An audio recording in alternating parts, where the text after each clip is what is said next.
Guys, so let's start with the question of the day. So this is a spot diagnosis and you have to tell what this baby has.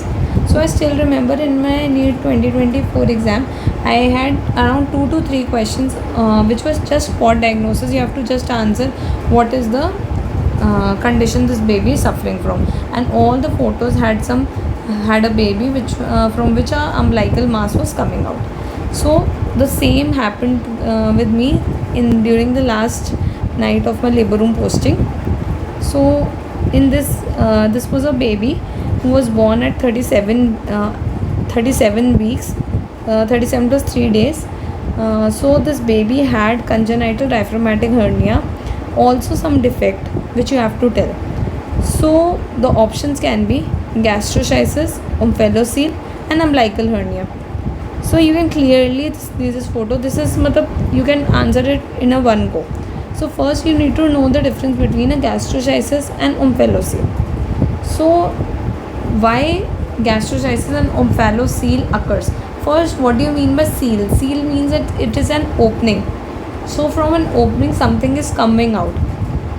And in omphalocele the O is complete. That means the covering will be there in this opening, and it will be the mass will be protruding. The herniation of the abdominal contents will be through the umbilicus in omphalocele, that is through the center.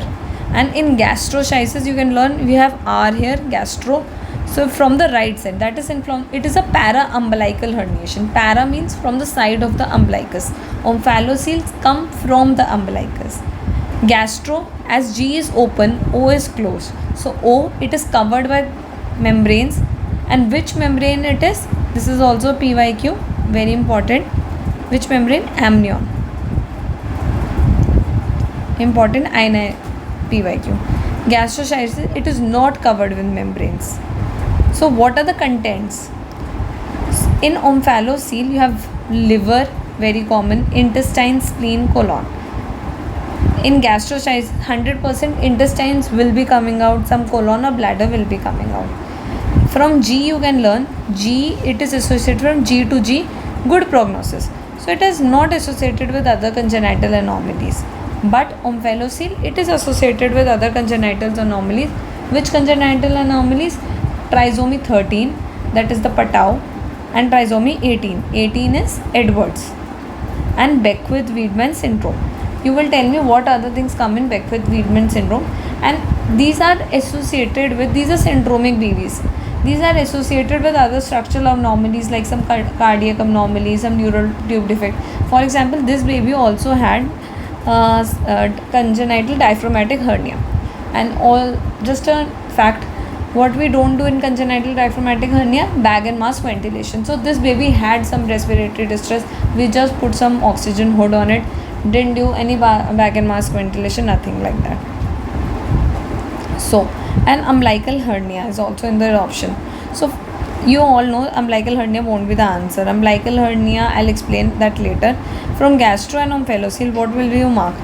You can see this in this photo. It is covered by a covering, that is the amnion covering, and some mass is protruding out. This mass actually, it is not showing in this, but it was actually liver. The liver was protruding out, and it is covered by a, so it will be omphalocele. It can never be gastrocele because gastro G is open, so the intestine would be seeing open, not closed. First, this is clear. Now what is umbilical hernia? So umbilical hernia, you all know that the intestine undergoes some physiology, that is some rotations it goes, so the rotation it goes. So there is some failure of an umbilical ring to close after this physiological herniation of the midgut. Important is midgut. And so the mass will protrude. It is a small mass. It will never be such a large mass. The small mass will be coming out from the umbilicus, and it will increase with intra-abdominal pressure. That is, for example, with crying, it will increase.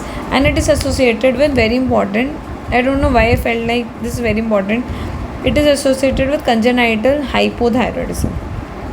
In congenital hypothyroidism, you all remember they have protruding tongue, umbilical hernia, this is that. And it is a small defect which most commonly closes spontaneously. You don't have to worry about that. But for gastrocele omphalocele, we have to worry, and we have to take a pediatric surgery referral for this. So yes, so the answer is omphalocele here. Very important and very easy. And I also wanted to show this lady. She came to us at 32 weeks. If she would have come to us between 18 to 22 weeks, we would have definitely have done medical termination of pregnancy for this baby, because this baby would require a lot of surgeries, and the prognosis of this baby is not very good.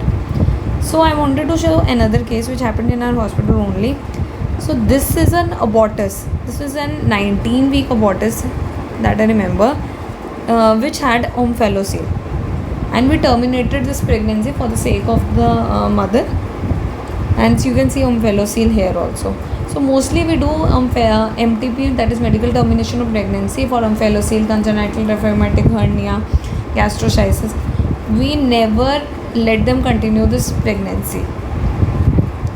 Also, you will tell me in MTP how many doctors are required if the pregnancy is between 20 to 24 weeks. Okay, thank you guys. See you tomorrow. Thank you.